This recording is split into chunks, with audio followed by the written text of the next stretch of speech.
Hi everybody, and welcome back to the fourth episode of Making Hogwarts.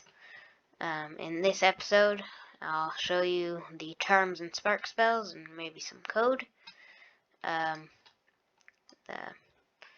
I hope you enjoy. So, firstly, the sparks category is the same spells as before. Red, orange, yellow, green, blue, and purple spells.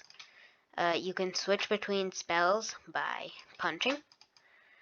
You can also see in my XP bar, the levels are how many seconds are left, and the bar itself shows what percent of the way done you are of the specific spell's cooldown.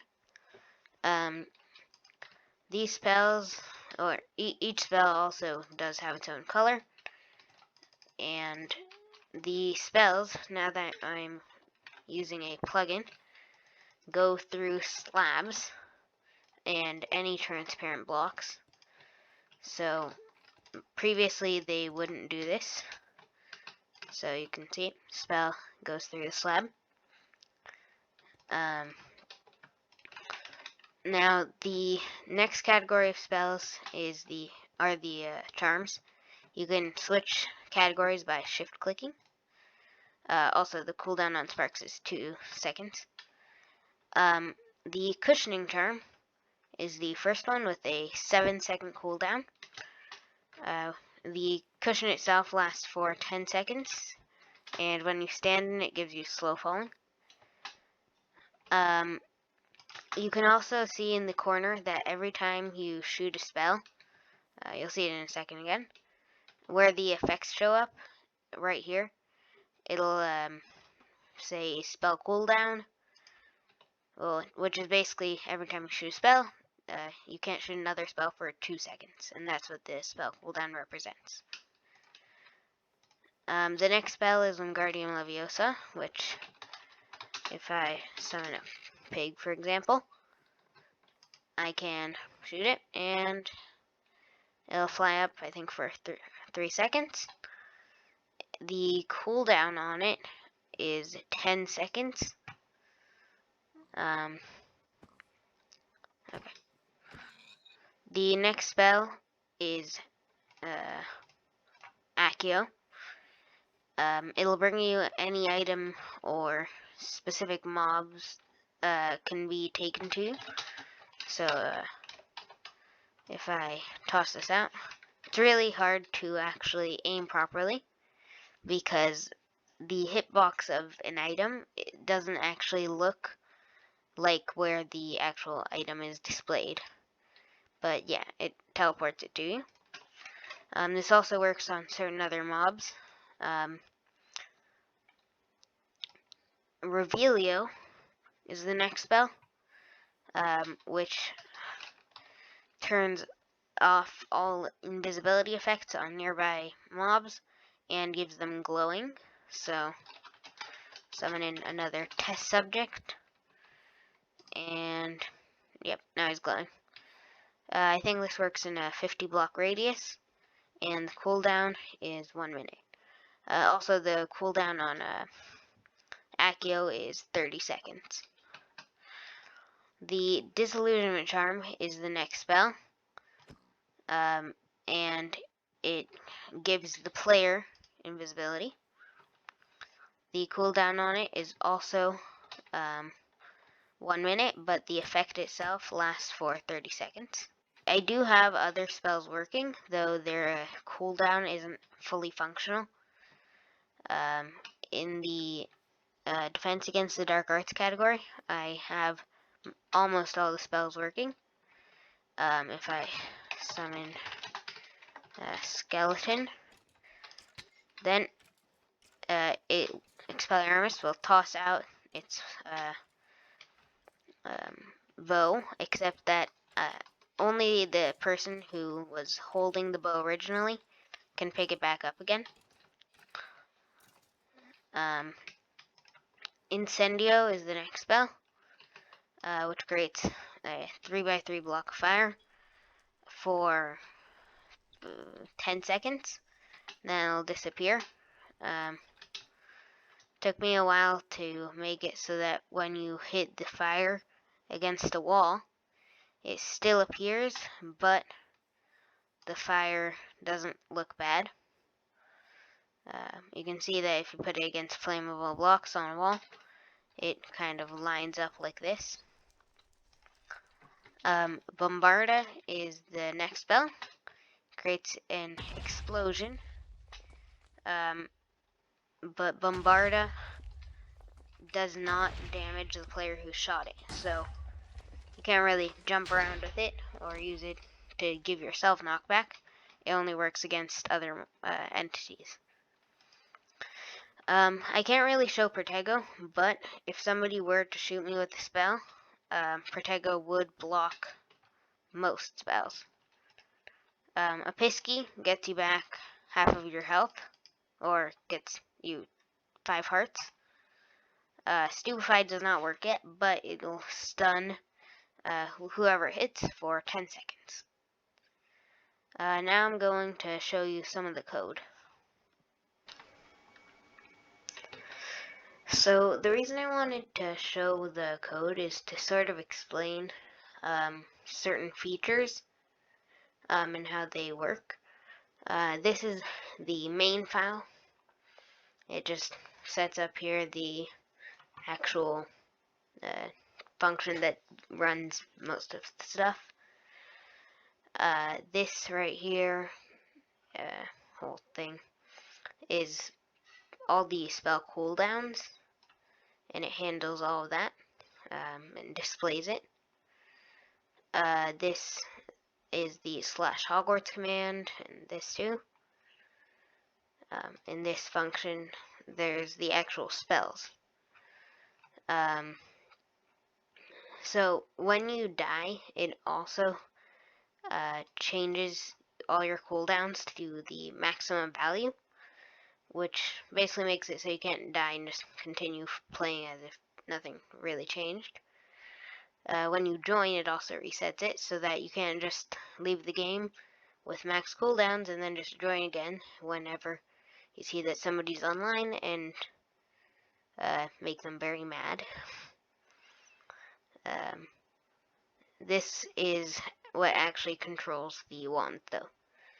So the spell, so each spell has a data value that tells you when you're able to shoot it again. And so all the sparks share the same data value, though. And each one of these functions here controls a different spell. So for the sparks, they're all pretty much the same besides the color of the spell. The distance of the spell is also 25 for all the sparks, and for everything else, 150 blocks. 150 blocks. Basically, the spell cooldown is also different from the sparks cooldown. So what it does is it casts a spell here with this color on the particle. Then it adds the potion effect to the player that makes them have the spell cooldown potion. Then it sets their spell cooldown to 2 seconds, which is 40 ticks. Sets their spark cooldown to 40 ticks.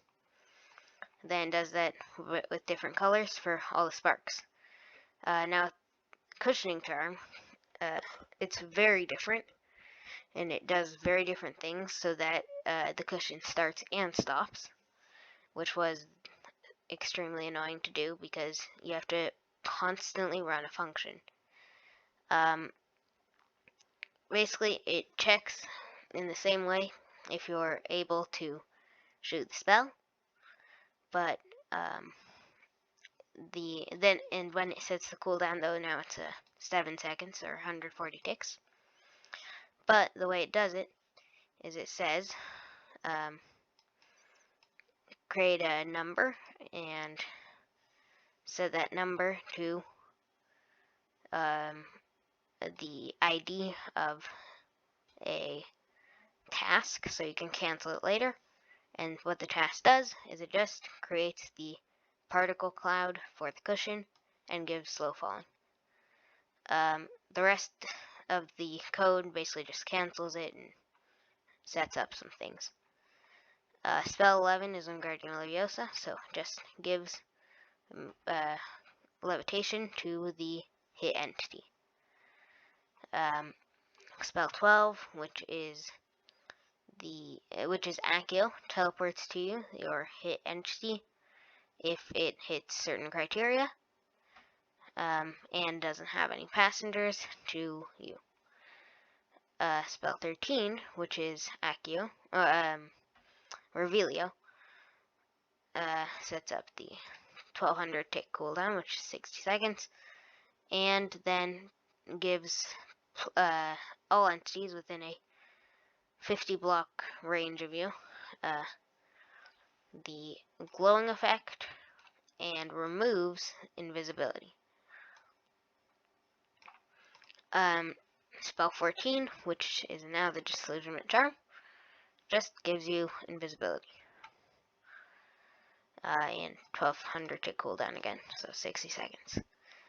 Now on the defense against the dark art spells, Expelliarmus, which doesn't have similar code to the rest of the things because I haven't updated it yet, gets the hit entity, checks if they were holding Protego, or a wand that has Protego, and otherwise they create a new item stack, and then drop the item, and then set its velocity to a pretty high number. Spell 21, which is Incendio, has a lot of code and was annoying to work with because it basically has to start and stop a function again, but the big problem was setting up all the fire. So the way it works here is it checks or creates a coordinate, and then it says for that coordinate in a 1 block range in each direction, create a fire block or a block of fire, then remove that if the block it's in isn't air. And then this code makes it so that if you put it next to a flammable block, it clings onto that block. And this just removes it after 200 ticks, which is 10 seconds. This system also does the same thing as this, but this is for if you hit an entity, which makes it so you can cancel it if it hit Protego, and this is if you didn't hit an entity. The next spell, which is second to last spell I have, is Bombarda.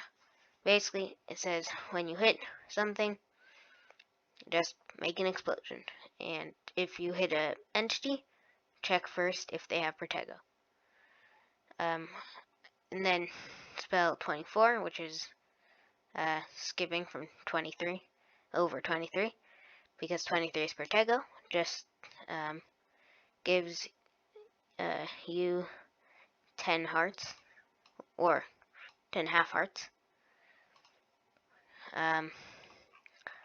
The spell selection itself is when you click, basically, so on player click, and just checks a bunch of numbers and then changes a bunch of numbers, and then based on those numbers changes the name of your wand and some data on your wand to that item. Hopefully I'll get certain Quidditch objects working for my next video. Probably won't have it about wands again though. I hope you enjoyed, and